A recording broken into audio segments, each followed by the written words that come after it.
And as the inequality grows, naturally more and more people are becoming desperate. So the establishment was forced to come up with a new way to deal with anyone who challenges the system. So they gave birth to the terrorist. The term terrorist is an empty distinction, designed for any person or group who chooses to challenge the establishment. This isn't to be confused with the fictional Al-Qaeda, which was actually the name of a computer database for the US-supported Mujahideen in the 1980s.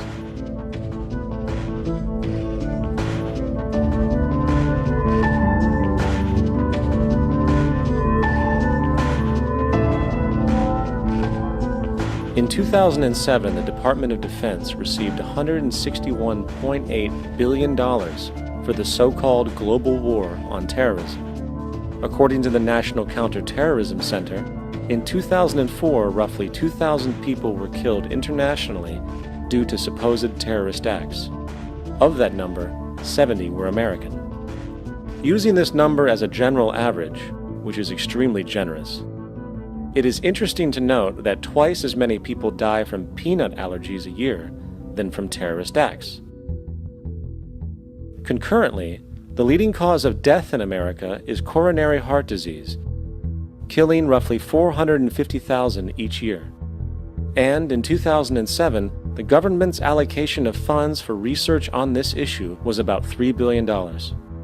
This means that the US government in 2007 spent 54 times the amount for preventing terrorism than it spent for preventing a disease which kills 6,600 times more people annually than terrorism does.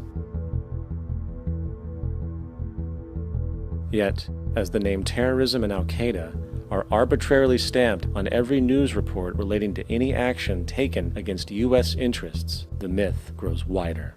In mid-2008, the U.S. Attorney General actually proposed that the U.S. Congress officially declare war against the fantasy. Not to mention, as of July 2008, there are now over 1 million people currently on the U.S. terrorist watch list. These so-called counterterrorism measures, of course, have nothing to do with social protection, and everything to do with preserving the establishment amongst the growing anti-American sentiment both domestically and internationally, which is legitimately founded on the greed-based corporate empire expansion that is exploiting the world. The true terrorists of our world do not meet at the docks at midnight or scream Allah Akbar before some violent action. The true terrorists of our world wear $5,000 suits and work in the highest positions of finance, government, and business. So, what do we do?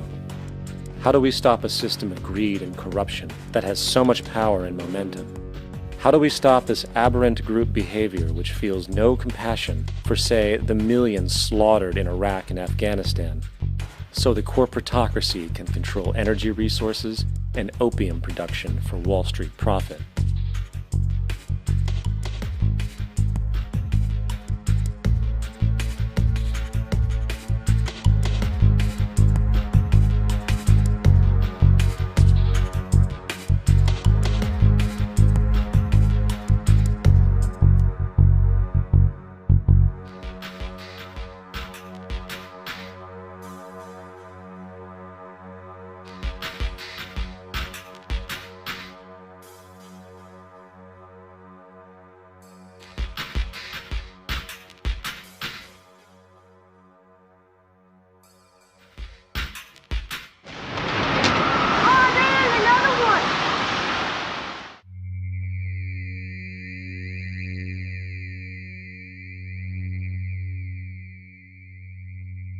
How do we stop a system of greed and corruption that condemns poor populations to sweatshop slavery for the benefit of Madison Avenue?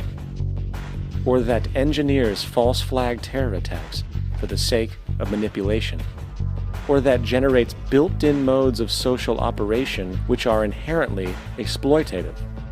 Or that systematically reduces civil liberties and violates human rights in order to protect itself from its own shortcomings?